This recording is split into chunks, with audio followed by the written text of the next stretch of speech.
आप देख रहे हैं उत्तराखंड एक्सप्रेस। सबसे पहले एक बड़ी खबर आपको बताते हैं। धामी कैबिनेट की बैठक है। आज सुबह 11 बजे से सचिवालय में मीटिंग होगी और राज्यपाल के बजट अभिभाषण पर भी चर्चा हो सकती है। इसके अलावा नई पर्यटन और सोलर पावर प्लांट नीति के भी प्रस्ताव आ सकते हैं। बजट सत्र के मद्देनजर कई अन्य प्रस्ताव भी आ सकते हैं। तो बड़ी जानकारी आपको दे रहे हैं। आज कैबिनेट की ये महत्वपूर्ण बैठक होनी है जिसमें नई पर्यटन और सोलर पावर प्लांट नीति के भी प्रस्ताव आ सकते हैं। साथ ही बजट सत्र के मद्देनजर कई अन्य प्रस्ताव पेश किए जा सकते हैं कैबिनेट के सामने। ये बड़ी जानकारी आपको हम दे रहे हैं। सुबह 11 बजे से सचिवालय में ये मीटिंग होगी। तो धामी कैबिनेट की महत्वपूर्ण बैठक आज रहने वाली है। दीपांकर भट्ट हमारे साथ लाइव जुड़ गए हैं ज्यादा जानकारी के लिए। दीपांकर, एक महत्वपूर्ण बैठक आज कैबिनेट की रहेगी। किन किन प्रस्तावों पर मुहर कैबिनेट लगा सकती है, किन किन प्रस्तावों को रखा जा सकता है और साथ ही क्या खास रहेगा आज की बैठक में?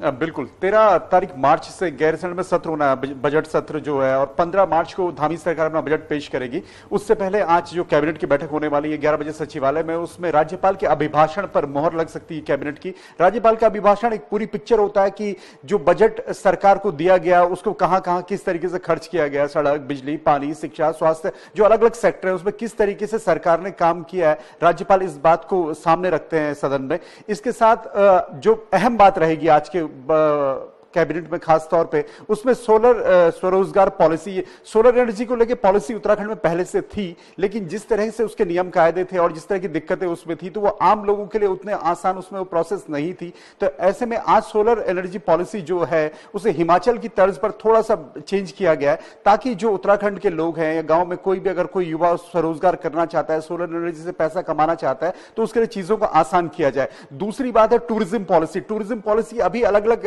तरीके से थी। मान लीजिए कि साहसिक पर्यटन की अलग पॉलिसी थी, अब एक कंबाइंड पॉलिसी टूरिज्म को लेकर है कि टूरिज्म सेक्टर में अगर डेवलपमेंट करना है तो उसमें किस तरीके से विकास हो, कैसे उसमें युवाओं को जोड़ा जाए, उसमें स्वरोजगार को किस तरीके से लाया जाए। टूरिज्म, क्योंकि उत्तराखंड में टूरिज्म और एनर्जी दो बड़े सेक्टर है जहां पर काम हो सकता है और काफी काम हुआ भी है, लेकिन उसको और सही कैसे लाइन अलाइन किया जाए, उसको लेकर दो पॉलिसी बहुत इंपॉर्टेंट रहेंगी। इसके अलावा क्योंकि बजट सत्र बहुत नजदीक है तो आज की कैबिनेट में कई और दूसरे प्रस्ताव भी आ सकते हैं और कहीं ना कहीं यह भी हो सकता है कि युवाओं को रोजगार को स्वरोजगार से जोड़ते हुए या किसी नए बदलाव को देखते हुए बजट में कोई नया प्रोविजन हो तो उसको लेकर कोई पॉलिसी चेंजेस दूसरे डिपार्टमेंट्स में देखने को मिल सकते हैं। जी ठीक है दीपांकर, आपने विस्तार से जानकारी दी कैबिनेट की इस बैठक को लेकर। आपसे लगातार अपडेट हम लेते रहेंगे। बहुत शुक्रिया इस तमाम जानकारी के लिए। खबर देहरादून से है, जहां आज महिला सशक्तिकरण और सुरक्षा सप्ताह का शुभारंभ होगा। महिला सशक्तिकरण और सुरक्षा सप्ताह का शुभारंभ सीएम पुष्कर सिंह धामी ही करेंगे। इसके साथ ही सुबह 10 बजे सीएम आवास के मुख्य सेवक सदन में कार्यक्रम होगा। तो बता दें कि महिलाओं को लेकर लगातार कई बड़े फैसले लिए गए हैं मौजूदा सरकार की तरफ से और आज समाप्ति है महिला सशक्तिकरण और सुरक्षा सप्ताह का जो शुभारंभ है वो होगा आज। इसके साथ ही महिला सशक्तिकरण और सुरक्षा सप्ताह का शुभारंभ करेंगे पुष्कर सिंह धामी।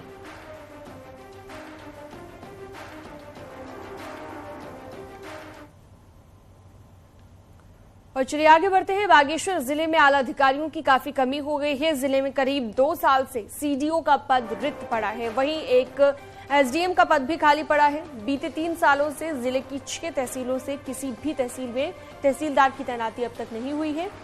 साथ ही जिले की एकमात्र नगर पालिका भी प्रभारी ईओ के भरोसे चल रही है। ऐसे में जिले की जनता को ऑफिशियल काम करने के लिए ऑफिसर्स और दफ्तरों के कई चक्कर लगाने पड़ रहे हैं और छोटे छोटे काम करने के लिए भी कई दिन लग रहे हैं, जिससे आम जनता परेशान है।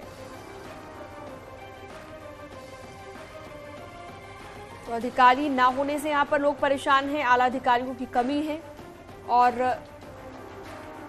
बार बार इस तरह की दिक्कत आने के बाद भी जब समस्या से अवगत करवाया गया तब भी समस्या अब तक हल नहीं हुई है। 6 तहसीलें ऐसी हैं जहां पर तहसीलदार ही नहीं है। ऐसे में लोग अपने काम करवाने के लिए चक्कर काटते हैं, लेकिन अधिकारी यहां पर मौजूद नहीं होते। नगर पालिका की बात करें, वहां पर भी अधिकारियों की कमी है। नगर पालिका भी प्रभारी ईओ के भरोसे चल रही है। तो अपने आप में ये बड़ी बात, आम जनता के लिए परेशानी। 3 साल हो गए हैं और 3 सालों से यहाँ पर तहसीलदार नहीं है। तो ऐसे में अपने काम करवाने के लिए जब लोग पहुंचते हैं तो उन्हें मायूस होकर वापस लौटना पड़ता है। करीब 2 साल से सीडीओ का पद भी खाली है, 3 साल से तहसीलदार नहीं है और 6 तहसीलें ऐसी हैं जहां पर तहसीलदार नहीं है। तो वाकई एक परेशान कर देने वाली ये समस्या जिससे लोग जूझ रहे हैं। बागेश्वर की जनता जो परेशान हो चुकी है अधिकारी ना होने से। जो रिक्त पद है वो कब भरे जाएंगे, इसका कोई जवाब नहीं। तो लगातार ये बड़ी जानकारी आपको हम बता रहे हैं। जिले की 6 तहसीलें ऐसी हैं जहां पर तहसीलदार नहीं है और कई ऐसे पद हैं जो लंबे वक्त से खाली पड़े हुए हैं। लंबे वक्त से इस परेशानी का सामना बागेश्वर की जनता करती आ रही है और करीब 2 साल से सीडीओ का पद भी खाली है। नगरपालिका की बात करें, नगरपालिका में भी इसी तरह की समस्याएं हैं। प्रभारी ईओ के भरोसे नगरपालिकाएं चल रही हैं और यहां पर भी अधिकारियों की कमी है। जो रिक्त पद हैं वो नहीं भरे गए। सुष्मिता थापा हमारे साथ लाइव जुड़ गई है ज्यादा जानकारी के लिए, बातचीत के लिए। सुष्मिता, वाकई एक परेशान कर देने वाली ये समस्या है कि अपने काम करवाने के लिए आप तहसील में जाएं और तहसीलदार ही वहां पर ना हो। नगरपालिका में इस तरह की दिक्कतें हैं, विस्तार से बताइए कहां पर ये जो रिक्त पद हैं वो नहीं भरे गए हैं अब तक? जी, बात करें बागेश्वर की तो बागेश्वर में बीते लंबे समय से कई महत्वपूर्ण पदों पर पद खाली चल रहे हैं। सबसे पहले तो जो यहाँ पे मुख्य विकास अधिकारी सीडीओ का पद है वो भी बीते लंबे 2 सालों से खाली चल रहा है। और वहीं बागेश्वर में 6 तहसीलें हैं। 6 तहसीलों में से एक भी तहसील में एक भी तहसीलदार की नियुक्ति लंबे समय से हो नहीं पाई है। और वहीं बागेश्वर में 4 एसडीएम में से सिर्फ 3 एसडीएम बागेश्वर को संभाल रहे हैं। और बात करें एकमात्र नगरपालिका बागेश्वर में है, उसमें भी ईओ का पद लंबे समय से प्रभारी के भरोसे चल रहा है और लोगों को कई तरह की समस्याएं इसमें आ रही है। चलिए, बहुत शुक्रिया सुष्मिता तमाम जानकारी साझा करने के लिए। अब आगे बढ़ेंगे खबरों में। इसके साथ ही बात करेंगे अगली खबर की। केदारनाथ धाम के कपाट 25 अप्रैल को खुलने हैं। ऐसे में प्रशासन की तैयारियां युद्ध स्तर पर चल रही हैं। जिला प्रशासन ने केदारनाथ यात्रा के लिए 43 नोडल अधिकारी और 25 सहायक नोडल अधिकारियों की तैनाती का आदेश जारी किया है। यात्रा में इस बार 5000 घोड़े खच्चरों का ही रजिस्ट्रेशन किया जाएगा, जिनके लिए जल संस्था द्वारा यात्रा मार्ग में गर्म पानी के गीजर भी लगाए जा रहे हैं।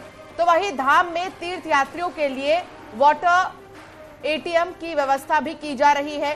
केदारनाथ धाम में इस बार टोकन व्यवस्था लागू होगी। टोकन के आधार पर ही श्रद्धालुओं को दर्शन करवाए जाएंगे। यात्रा मार्ग में बर्फ हटाने में 50 मजदूरों की टीमें लगी हुई हैं, जिनको 3 हिस्सों में विभाजित कर काम किया जा रहा है। केदारनाथ यात्रा को लेकर तैयारियां तेज हैं। 25 अप्रैल को खुलेंगे केदारनाथ के कपाट और धाम में इस बार टोकन व्यवस्था लागू की गई है।